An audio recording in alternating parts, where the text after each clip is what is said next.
ನಿಮ್ಮ ತತ್ವಸಿರಿ ಕನ್ನಡ ಚಾನೆಲ್ನ ಎಲ್ಲ ವೀಕ್ಷಕರಿಗೆ ನಮಸ್ಕಾರ. ಅದೇ ರೀತಿಯಾಗಿ ಈ ಚಾನೆಲ್ನ ಹೊಸದಾಗಿ ವೀಕ್ಷಣೆ ಮಾಡುತ್ತಿರುವ ಎಲ್ಲ ವೀಕ್ಷಕರಿಗೂ ಕೂಡ ಸ್ವಾಗತ ಸುಸ್ವಾಗತ. ಈ ದಿನ ನಾವು ಮಕರ ಸಂಕ್ರಮಣದ ಕುರಿತಾಗಿ ಮಾಹಿತಿಗಳನ್ನು ತಿಳಿದುಕೊಳ್ಳೋಣ.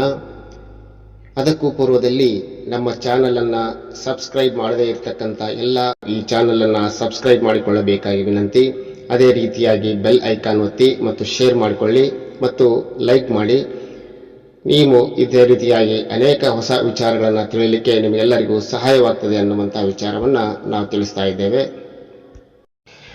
ನಮ್ಮ ಭಾರತೀಯರು ಹಬ್ಬಗಳನ್ನು ವೈಶಿಷ್ಟ್ಯಪೂರ್ಣವಾಗಿ ಆಚರಿಸುವುದೇ ಒಂದು ವಿಶೇಷ. ನಾವು ಆಚರಿಸುವ ಪ್ರತಿಯೊಂದು ಹಬ್ಬಗಳಿಗೂ ಕೂಡ ಒಂದೊಂದು ವೈಶಿಷ್ಟ್ಯತೆ ಇದ್ದೇ ಇರುತ್ತದೆ.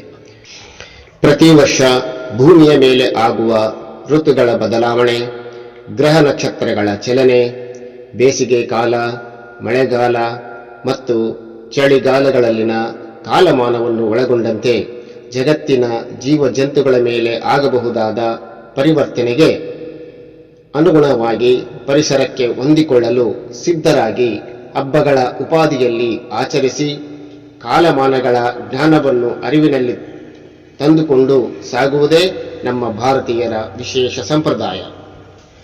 ಅಂತಹ ಅನೇಕಾನೇಕ ಹಬ್ಬಗಳಲ್ಲಿ ಮಕರ ಸಂಕ್ರಮಣವೂ ಒಂದು. ಇದನ್ನು ಸಂಕ್ರಾಂತಿ ಎಂದು ಕರೆಯುತ್ತಾರೆ. ಇಂಗ್ಲಿಷ್ ಕ್ಯಾಲೆಂಡರ್ನ ಆರಂಭದ ತಿಂಗಳಾದ ಜನವರಿಯಲ್ಲಿ ಬರುವ ಪ್ರಥಮ ಹಬ್ಬವೇ ಸಂಕ್ರಾಂತಿ. ಈ ಹಬ್ಬವನ್ನು ಪುಷ್ಯ ಮಾಸದಲ್ಲಿ ಬರುವ ಕೃಷ್ಣ ಪಕ್ಷದ ಪಾಡ್ಯದ ದಿನ, ಅಂದರೆ ಈ ವರ್ಷ 2025ರಂದು ಜನವರಿ 14ನೇ ತಾರೀಕಿನ ಮಂಗಳವಾರದಂದು ಈ ಹಬ್ಬವನ್ನು ಆಚರಿಸಬೇಕು. ಈ ದಿನವನ್ನು ಉತ್ತರಾಯಣದ ಪುಣ್ಯಕಾಲ ಅಥವಾ ಪರ್ವಕಾಲ ಎಂದು ಕರೆಯುತ್ತಾರೆ. ಮಹಾಭಾರತದಲ್ಲಿ ಭೀಷ್ಮಾಚಾರ್ಯರು ಶರಶಯ್ಯೆಯಲ್ಲಿ ಮಲಗಿದ್ದಾಗ ಪ್ರಾಣತ್ಯಾಗವನ್ನು ಮಾಡಬೇಕಾದ ಸಂದರ್ಭ ಬಂದಾಗ ಇಚ್ಛಾಮರಣಿಯಾದ ಭೀಷ್ಮಾಚಾರ್ಯರು ಉತ್ತರಾಯಣದ ಪುಣ್ಯಕಾಲ ಶುಭ ದಿನ ಬರುವವರೆಗೂ, ಅಂದರೆ ಸಂಕ್ರಾಂತಿಯವರೆಗೂ ತಮ್ಮ ಪ್ರಾಣವನ್ನ ಹಿಡಿದಿಟ್ಟುಕೊಂಡು ಇದೇ ಸಂಕ್ರಮಣದಂದು ಪ್ರಾಣತ್ಯಾಗ ಮಾಡಿದರು ಎಂಬ ಉಲ್ಲೇಖವಿದೆ.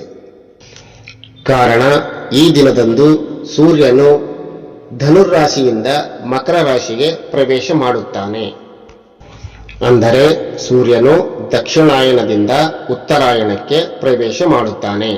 ಜನವರಿ 14ರ ಪೂರ್ವದಲ್ಲಿ ಧನುರಾಶಿಯಲ್ಲಿ, ಅಂದರೆ ದಕ್ಷಿಣದಲ್ಲಿ ಇದ್ದ ಸೂರ್ಯನು ದಕ್ಷಿಣದಿಂದ ಉತ್ತರಕ್ಕೆ, ಅಂದರೆ ಮಕರ ರಾಶಿಗೆ ಪ್ರವೇಶ ಮಾಡುತ್ತಾನೆ. ಇದನ್ನ ನಾವು ಸಂಕ್ರಮಣ ಅಥವಾ ಸಂಕ್ರಾಂತಿ ಎಂದು ಕರೆಯುತ್ತೇವೆ.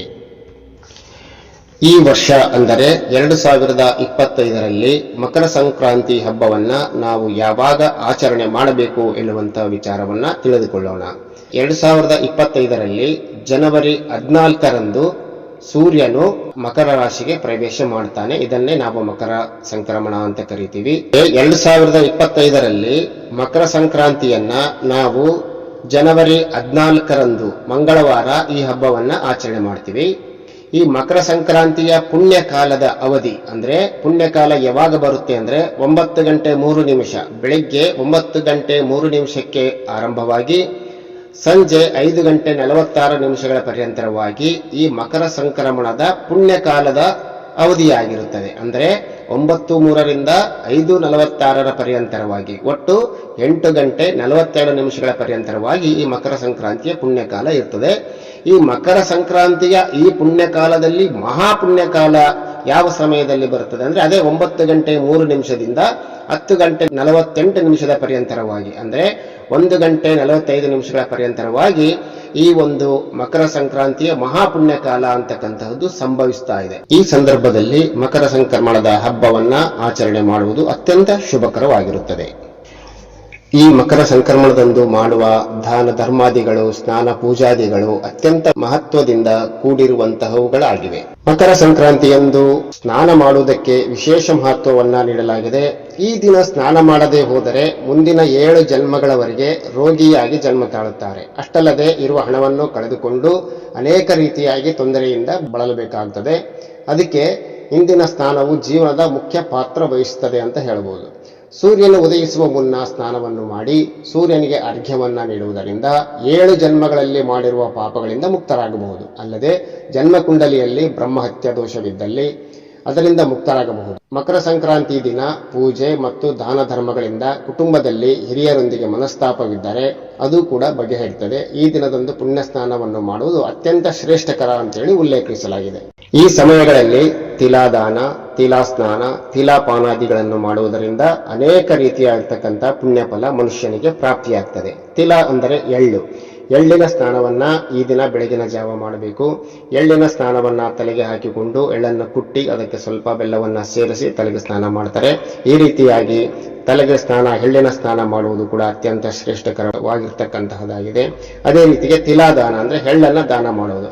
ಬರೀ ಎಳ್ಳನ್ನಷ್ಟೇ ಅಲ್ಲ, ಎಳ್ಳಿನೊಂದಿಗೆ ಬೆಲ್ಲವನ್ನ ಸೇರಿಸಿ ಇದನ್ನ ದಾನ ಕೊಡ್ತಕ್ಕಂತಹದ್ದು. ಮತ್ತೆ ತಿಲಾಪಾನ ಅಂದ್ರೆ ಎಳ್ಳನ್ನ ಸೇವಿಸ್ತಕ್ಕಂತಹದ್ದು. ಈ ರೀತಿಯಾಗಿ ಎಳ್ಳನ್ನ ದಾನದ ರೀತಿಯಲ್ಲಿ ಕೊಡಬೇಕು, ಸ್ನಾನದ ರೀತಿಯಲ್ಲಿ ಮಾಡಿಕೊಳ್ಬೇಕು, ಮತ್ತೆ ಅದನ್ನ ಪಾನ ಅಂದ್ರೆ ಸೇವನೆ ಮಾಡಬೇಕು. ಈ ರೀತಿಯಾಗಿ 3 ವಿಧದಲ್ಲಿ ಎಳ್ಳನ್ನ ಬಳಸುವುದರಿಂದಲೂ ಕೂಡ ಅನೇಕ ರೀತಿಯಾಗಿರ್ತಕ್ಕಂಥ ಪುಣ್ಯ ಫಲಗಳು ಮನುಷ್ಯನಿಗೆ ಪ್ರಾಪ್ತಿಯಾಗ್ತವೆ. ಮತ್ತು ಇದರ ಜೊತೆಗೆ ಈ ದಿನ ಎಳ್ಳು ದಾನ ಮಾಡಿದರೆ ಶನಿಗ್ರಹದ ದೋಷ ನಿವಾರಣೆಯಾಗ್ತದೆ. ಮತ್ತು ಅದೇ ರೀತಿಯಾಗಿ ಕಂಬಳಿಯನ್ನ ದಾನ ಮಾಡುವುದರಿಂದ ರಾಹು ದೋಷವಿದ್ರೆ ಅದು ನಿವಾರಣೆಯಾಗ್ತದೆ. ಬೆಲ್ಲದ ದಾನದಿಂದ ಗುರುಗ್ರಹ ಅಥವಾ ರವಿಗ್ರಹದ ದೋಷಗಳು ನಿವಾರಣೆಯಾಗ್ತವೆ ಅನ್ನುವಂತಹ ವಿಚಾರವನ್ನ ನಾವು ತಿಳ್ಕೊಳ್ಬೇಕಾಗ್ತದೆ. ಅದೇ ರೀತಿಯಾಗಿ ಈ ದಿನದಂದು ಎಲ್ಲಾ ರೀತಿಯಾಗಿರ್ತಕ್ಕಂತಹ ದಾನಗಳಿಗಿಂತ ತುಪ್ಪದ ಒಂದು ದಾನವನ್ನ ಮಾಡಬೇಕು ಅಂತ ಹೇಳ್ತಾನೆ. ಅದರ ಸಮೇತವಾಗಿ ದಕ್ಷಿಣೆ ಸಮೇತವಾಗಿ ನಾನಾ ರೀತಿಯ ದವಸ ಧಾನ್ಯಗಳನ್ನ, ಗೆಡ್ಡೆ ಗೆಣಸುಗಳನ್ನ ಇಟ್ಟು ದಾನ ಮಾಡುವುದರಿಂದಲೂ ಕೂಡ ಮನೆಗೆ ಅತ್ಯಂತ ಶುಭಪ್ರದಾಯಕವಾಗಿರ್ತಕ್ಕಂಥದ್ದು ಅಂತ ಹೇಳಬಹುದು. ಮುಖ್ಯವಾಗಿ ಈ ದಿನದಂದು ರೈತಾಪಿ ಜನಗಳು ತಾವು ಬೆಳೆದ ಬೆಳೆಯನ್ನು ರಾಶಿ ಮಾಡಿ ಪೂಜಿಸಬೇಕು. ಗುರುಗಳಿಗೆ, ಜಂಗಮರಿಗೆ, ಸಾಧು ಸತ್ಪುರುಷರಿಗೆ ದಾನವನ್ನು ಮಾಡಿ ಮಾರಾಟ ಮಾಡುವುದರಿಂದ ವಿಶೇಷವಾಗಿರ್ತಕ್ಕಂತಹ ಫಲವನ್ನು ಕೂಡ ರೈತಾಪಿ ಜನಗಳು ಪಡೆದುಕೊಳ್ಳಬಹುದಾಗಿದೆ. ರೈತರು ಸಂಕ್ರಾಂತಿ ಬರುವುದರೊಳಗೆ ರಾಶಿ ಮಾಡಿ ದಾನ ಮಾಡುವುದಕ್ಕಾಗಿಯೇ ಮನೆಯಲ್ಲಿ ದವಸ ಧಾನ್ಯಗಳನ್ನು ಕೂಡಿಟ್ಟುಕೊಂಡಿರಬೇಕು. ಸಂಕ್ರಾಂತಿಯಂದು ಮನೆಗೆ ಬಂದ ಪೂಜ್ಯರಿಗೆ, ಗುರುಗಳಿಗೆ, ಜಂಗಮರಿಗೆ ದವಸ ಧಾನ್ಯ, ಗೆಡ್ಡೆ, ಗೆಣಸು, ಕುಂಬಳಕಾಯಿ ಇನ್ನಿತರ ಧಾನ್ಯಗಳ ಜೊತೆಗೆ ತಾಂಬೂಲ, ದಕ್ಷಿಣೆ ಹಾಗೂ ವಸ್ತ್ರಾದಿಗಳನ್ನು ದಾನ ಮಾಡಬೇಕು. ಈ ರೀತಿಯಾಗಿ ದಾನಗಳನ್ನ ರೈತರು ಮಾತ್ರವಲ್ಲ, ಪ್ರತಿಯೊಬ್ಬರೂ ಕೂಡ ಮನೆಗೆ ಬಂದ ಜಂಗಮರಿಗೆ, ಬ್ರಾಹ್ಮಣರಿಗೆ ಅಥವಾ ಹಿರಿಯರಿಗೆ, ಗುರುಗಳಿಗೆ, ಪೂಜ್ಯರಿಗೆ ದಾನ ನೀಡುವುದರಿಂದ ಸಾಕ್ಷಾತ್ ಶಿವನಿಗೆ ದಾನ ಮಾಡಿದಷ್ಟು ಫಲ ಪ್ರಾಪ್ತಿಯಾಗ್ತದೆ ಅನ್ನುವಂತಹ ವಿಚಾರ. ಪ್ರತಿ ವರ್ಷವೂ ಬರುವ ಈ ಮಕರ ಸಂಕ್ರಮಣವನ್ನ ವಿಶೇಷ ರೀತಿಯಲ್ಲಿ ಆಚರಣೆ ಮಾಡುವುದರಿಂದ ನಮಗೂ ಮತ್ತು ಎಲ್ಲರಿಗೂ ಕೂಡ ಅತ್ಯಂತ ಶುಭಪ್ರದಾಯಕವಾಗಿರ್ತದೆ ಅನ್ನುವಂತಹ ವಿಚಾರವನ್ನ ನಾವು ತಿಳಿಬೇಕಾಗ್ತದೆ. ಈ ದಿನದಂದು ಮಹಿಳೆಯರು ತಮ್ಮ ಮನೆಯ ಹೊರಾಂಗಣವನ್ನ ಅಂದರೆ ಅಂಗಳವನ್ನ ಚೆನ್ನಾಗಿ ಸೆಗಣಿಯಿಂದ ಸಾರಿಸಿ ರಂಗವಲ್ಲಿಯನ್ನ ಹಾಕಿ ನಾನಾ ರೀತಿಯ ಬಣ್ಣಗಳನ್ನ ತುಂಬಿ ವಸ್ತಿಲ ಪೂಜೆಯನ್ನ ಮಾಡತಕ್ಕಂತಹದ್ದು, ದೇವತಾದಿಗಳ ಪೂಜೆಗಳನ್ನ ಮಾಡತಕ್ಕಂತಹದ್ದು, ಮನೆಯಲ್ಲಿ ಎಳ್ಳಿನ ದೀಪವನ್ನ ಹಚ್ಚತಕ್ಕಂತಹದ್ದು, ಈ ರೀತಿಯಾಗಿ ಪೂಜೆ ಪುನಸ್ಕಾರಾದಿಗಳನ್ನ ಮಾಡುವುದರಿಂದ ಮನೆಗೆ ಅತ್ಯಂತ ಶುಭಪ್ರದವಾಗ್ತದೆ ಅನ್ನುವಂತಹ ವಿಚಾರ.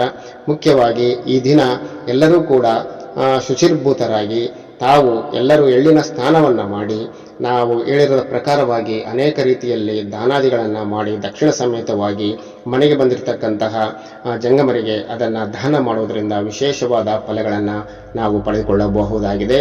ಅಲ್ಲದೆ ನಮ್ಮಲ್ಲಿರ್ತಕ್ಕಂತಹ ಜಾತಕದಲ್ಲಿ, ಕುಂಡಲಿಗಳಲ್ಲಿರ್ತಕ್ಕಂತಹ ಅನೇಕ ದೋಷಗಳನ್ನು ಕೂಡ ಈ ದಿನ ನಾವು ಕಳೆದುಕೊಳ್ಳಬಹುದು. ಆದ್ದರಿಂದ ಈ ಸಂಕ್ರಾಂತಿ ಅಂತಕ್ಕಂತಹದ್ದು ಭಾರತೀಯರಿಗೆ ಅತ್ಯಂತ ವಿಶೇಷವಾಗಿರ್ತಕ್ಕಂತಹ ಹಬ್ಬವಾಗಿದೆ ಮತ್ತು ಅನೇಕ ಶುಭ ಕಾರ್ಯಗಳನ್ನ ಎಲ್ಲರೂ ಉತ್ತರಾಯಣದಲ್ಲಿ ಮಾಡಲಿಕ್ಕೆ ಆರಂಭ ಮಾಡ್ತಾರೆ. ಯಾಕೆಂದ್ರೆ ಉತ್ತರಾಯಣವನ್ನ ಪುಣ್ಯಕಾಲ ಅಂತೇಳಿ ನಾವು ಕರಿತಾ ಇದ್ದೇವೆ. ಇದು ಒಂದು ಪರ್ವಕಾಲ.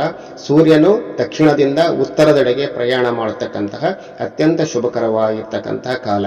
ಯಾಕೆ ಇದನ್ನ ಪುಣ್ಯಕಾಲ ಅಂತ ಹೇಳ್ತಾ ಇದ್ದಾರೆ ಅಂದ್ರೆ, ಈ ದಿನ ಅಂದ್ರೆ ಉತ್ತರಾಯಣದಲ್ಲಿ ಯಾವುದೇ ವ್ಯಕ್ತಿ ಮರಣವನ್ನ ಅಪ್ಪಿದರೆ ಅವನು ಸ್ವರ್ಗವನ್ನ ಸೇರ್ತಾನೆ ಅನ್ನುವಂತಹ ನಂಬಿಕೆ ನಮ್ಮ ಭಾರತೀಯರಲ್ಲಿ ಇದೆ. ಯಾಕೆಂದ್ರೆ ಆ ದಿನದಂದು ಸ್ವರ್ಗದ ಬಾಗಿಲು ತೆರೆದಿರುತ್ತದೆ ಅನ್ನುವಂತಹ ವಿಚಾರ. ಅದಕ್ಕಾಗಿ ಅನೇಕ ಮಹನೀಯರು, ಸಾಧು ಸತ್ಪುರುಷರು ಕೂಡ ಆ ಒಂದು ಶುಭ ದಿನದ ಗಳಿಗೆಗಾಗಿ ತಮ್ಮ ಪ್ರಾಣವನ್ನು ಹಿಡಿದು ಇಟ್ಟುಕೊಂಡು ಯಾವ ಒಂದು ಶುಭ ಸಂದರ್ಭದಲ್ಲಿ ಮರಣವನ್ನು ಅಪ್ಪುತ್ತಾರೆ ಅನ್ನುವಂತಹ ವಿಚಾರವನ್ನ ನಾವು ಮಹಾಭಾರತದ ಭೀಷ್ಮರಿಂದ ನಾವು ತಿಳಿದುಕೊಳ್ಳಬಹುದಾಗಿದೆ. ಈ ರೀತಿಯಾಗಿ ಈ ಮಕರ ಸಂಕ್ರಮಣವು ಅನೇಕ ವಿಶೇಷತೆಗಳಿಂದ ಕೂಡಿರ್ತಕ್ಕಂತಹದ್ದು.